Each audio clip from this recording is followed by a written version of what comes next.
സംസ്ഥാന സർക്കാരിനെയും ഇടതുപക്ഷത്തെയും വിമർശിച്ച യാക്കോബായ സഭ നിരണം മുൻ ഭദ്രാസനാധിപൻ ഗീവർഗീസ് മാർ കൂർലോസിന് മുഖ്യമന്ത്രിയുടെ രൂക്ഷ പരിഹാസം.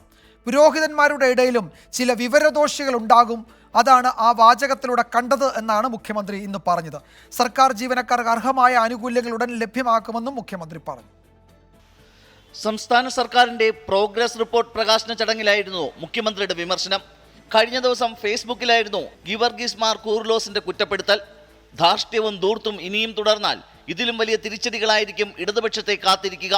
എപ്പോഴും പ്രളയവും മഹാമാരികളും രക്ഷയ്ക്കെത്തണമെന്നില്ല എന്നുമായിരുന്നു വിമർശനം. ഇതാണ് മുഖ്യമന്ത്രിയെ പ്രകോപിപ്പിച്ചത്. പ്രളയമുണ്ടാകാൻ സർക്കാർ ആഗ്രഹിക്കുന്നില്ലെന്നും മുഖ്യമന്ത്രി. ഒരു മാധ്യമത്തിൽ പഴയ ഒരു പുരോഹിതന്റെ വാക്കുകൾ കാണാൻ കഴിയും. പ്രളയമാണ് അന്ന് ഈ സർക്കാരിനെ വീണ്ടും അധികാരത്തിലേറ്റാൻ ഇടയാക്കിയത്.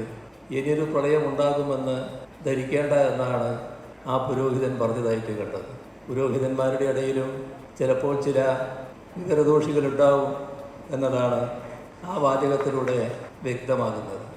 സർക്കാർ ജീവനക്കാർക്ക് അർഹമായ ആനുകൂല്യങ്ങൾ ഉടൻ നൽകുമെന്ന DA കുടിശ്ശിക പരാമർശിച്ച മുഖ്യമന്ത്രി പറഞ്ഞു. സർക്കാർ ജീവനക്കാരുടെ പ്രയാസങ്ങൾ മാറ്റും. ക്ഷേമ പെൻഷൻ മുടക്കാമെന്ന ധാരണ ആർക്കും വേണ്ടെന്നും കുടിശ്ശിക ഉടൻ തന്നെ കൊടുത്തു തീർക്കുമെന്നും മുഖ്യമന്ത്രി. അത് മുടക്കാമെന്ന ധാരണ ആർക്കും വേണ്ട.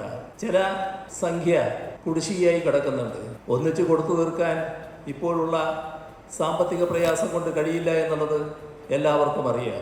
എന്നാൽ സർക്കാർ ജീവനക്കാരുടെ കാര്യം പറഞ്ഞതുപോലെ തന്നെ, DAയുടെ പ്രശ്നം പറഞ്ഞതുപോലെ തന്നെ ആ കുടിശ്ശികയും ഞങ്ങൾ അതിവേഗം തന്നെ കൊടുത്തു തീർക്കും. സംസ്ഥാന സർക്കാർ കഴിഞ്ഞ ഒരു വർഷം നടപ്പാക്കിയ പദ്ധതികളുടെ വിശദാംശങ്ങളാണ് പ്രോഗ്രസ് റിപ്പോർട്ടിലുള്ളത്.